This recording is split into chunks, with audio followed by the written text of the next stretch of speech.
já falamos bastante sobre designs aqui no canal, e essa é uma característica fundamental para tornar os personagens e suas histórias relevantes. A paleta de cores, as feições, as roupas e até mesmo a psicologia de um personagem influenciam diretamente em como ele será recebido pelo público. Isso não é algo recente. Desde os primórdios da arte e do entretenimento, artistas e designers compreendem esses aspectos e os utilizam de forma estratégica.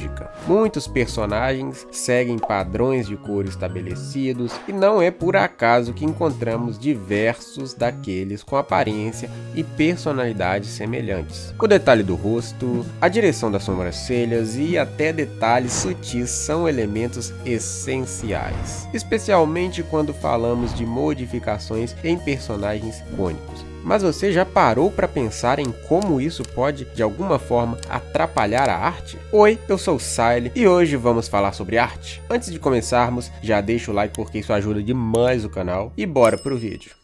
Com o tempo e a prática, percebemos que os personagens falam por si mesmos. Quanto mais aprendemos sobre arte e aperfeiçoamos nossa técnica, mais conseguimos expressar nossas ideias e emoções através dos personagens que criamos.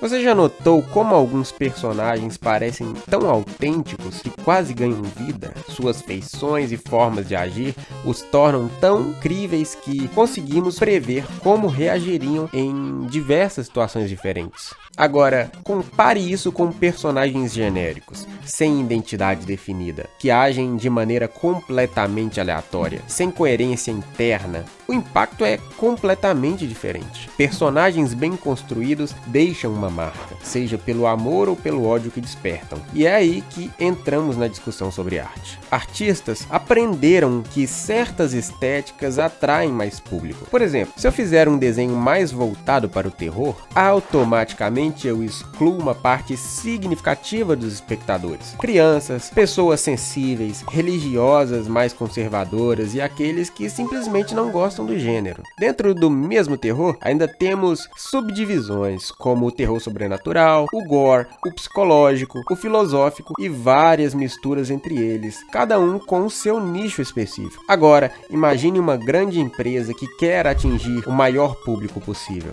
Ela não busca criar uma obra autêntica ou artisticamente revolucionária. Seu foco é engajamento. Importa menos se você gosta ou não da obra. O importante é que você saiba que ela existe e fale sobre ela, mesmo que seja para criticá-la. O amor e o ódio são dois lados da mesma moeda e o hate pode ser tão lucrativo ou mais que a admiração. Agora pense, quantas grandes obras de terror vemos hoje? Quantos animes ou jogos originais desse gênero surgem atualmente? Você deve até lembrar alguns, mas provavelmente ou são de empresas indies que estão tentando inovar para conseguir engajar o seu próprio público, ou estúdios menores, ou mesmo que venham de estúdios maiores. Você repara que sempre falta um carinho e um cuidado com a obra no geral. Se uma grande empresa quer investir realmente no terror, provavelmente ela vai apostar em títulos já consolidados da literatura, ou mesmo em games e obras como Silent Hill ou Resident Evil,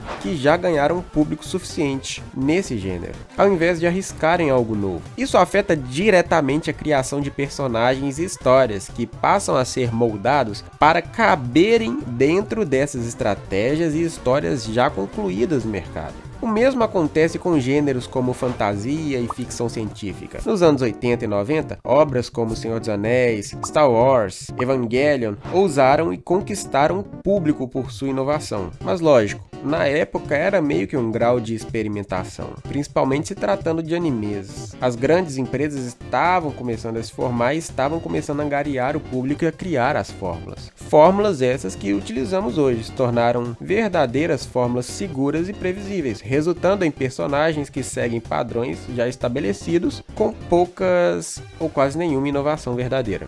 Eu acredito que é por isso que estamos longe de ver obras como Berserk ou Dragon Ball Kakumei sendo adaptadas com o respeito e a qualidade que merecem. Não falta tecnologia ou profissionais talentosos. O problema no geral dessas obras é que elas já começam com um público muito restrito, e a falta desse público gera uma tensão nessa previsão de retorno financeiro que justifica esse investimento. Então acabam tendo que ir para algo mais previsível para garantir mesmo ali que a empresa continue girando. imagine uma empresa tenta algo novo e entra em falência por causa disso. Muita arte que é vista hoje em dia aí não deu sucesso no tempo que ela foi criada. Muitos artistas morreram ali no limbo para serem descobertos anos e anos depois de sua morte. E é algo que muitas pessoas não querem comprar esse preço e realmente é muito caro para pagar. Muitos artistas sabem que aquilo que querem dizer pode não ser bem recebido ou popular. Apenas alguns estão dispostos a correr algum risco de fato. Não por fama ou por dinheiro, mas porque sentem a necessidade de transmitir a sua mensagem. Mas a verdadeira arte ela não é feita para agradar a todos. Não é por acaso que diversos filmes premiados eles têm um público até restrito, se for olhar em vista desses grandes blockbusters que estão sendo produzidos aí. Mas isso que é a arte. Ela é feita para expressar algo genuíno do artista. Alguma ideia, um pensamento, algo mais reflexivo. Quando um artista ele é fiel à sua visão, isso se reflete inconscientemente na sua obra, através de seus personagens e histórias. E isso explica porque certas mudanças elas podem ser percebidas como artificiais. Berserk mudou após a morte de Kentaro Miura. E isso não foi só o estético, a escrita, toda uma forma de construção ali daquelas histórias, daqueles eventos, tiveram aquela mudança sutil que é perceptível. Eu não diria que teve um decaimento tão brusco assim. Berserk continua sendo incrível, até mesmo porque as ideias ainda continuam ali. As pessoas que trabalham com Berserk hoje, elas têm ali por base uma ideia em cima daquilo que o Kentaro queria. Porém, como não é ele mais fazendo, a gente que já estava mais acostumado à forma que ele contava a história percebe essas diferenças, mesmo que de forma sutil. Hunter x Hunter é outro exemplo. É uma série tão própria que o próprio criador Yoshihiro Togashi se recusa a deixá-la nas mãos de outra pessoa. Você pode até não gostar da obra, mas é inegável que da primeira parte dela até onde a gente está atualmente, ela trouxe uma série de mudanças, mas mudanças naturais e gradativas, que vieram não com uma base mercadológica, mas muito uma base artística para a continuação da história. História essa que o artista quer contar. E isso, de certa forma, tem um preço a ser pago. É uma série de atos, é uma série de pessoas que acabam abandonando para que a verdadeira mensagem do autor seja dita. Porém, é o que eu falei, mudanças naturais, mudanças de amadurecimento tanto do autor quanto dos personagens. O que é completamente diferente de uma mudança brusca nos personagens. Que é o que eu acredito que está acontecendo com esse novo Shrek, por exemplo. Nós mudamos desde 2001, onde foi o lançamento do primeiro filme. Assim como a visão da sociedade, das empresas. Por isso, é natural que a mentalidade corporativa de hoje não aceite mais certos aspectos da personalidade rude e irreverente que a gente teve naquele personagem antigo.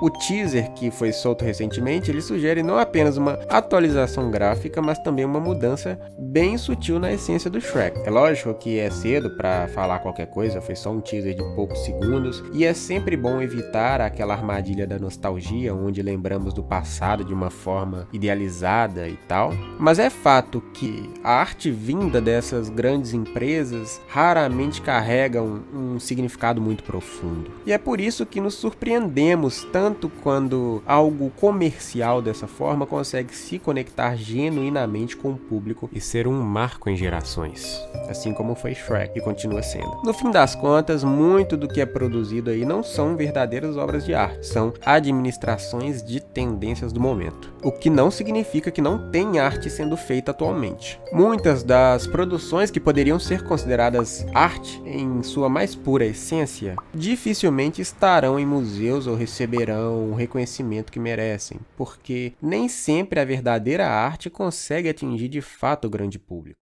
Bem, Hunters, essa é a opinião de um artista. Levem na boa, tá? Muitas dessas obras que eu comento aqui eu adoro, mas é inegável que os seus personagens são moldados para conquistar a maior audiência possível. É possível alcançar essas duas coisas? É lógico que é. Tem muito personagem, o próprio Shrek é isso. Isso inclusive explica porque tantos deles compartilham as mesmas características e cores icônicas, como azul, vermelho, preto e branco. Mas diga aí pra mim, quantos personagens você lembram que usam azul e verde, ou vermelho e rosa? Poucos, né? E isso não é à toa, tá? Mas aí já estamos caminhando para o assunto de outro vídeo. mas eu já fiz um vídeo sobre isso, e se quiser entender mais como são utilizadas essas cores na arte, principalmente na mídia, assista ele. Vou deixar aqui no card final. Obrigado por assistir, se inscreva no canal para ajudar a gente a chegar nesses inscritos logo aí, e até a próxima!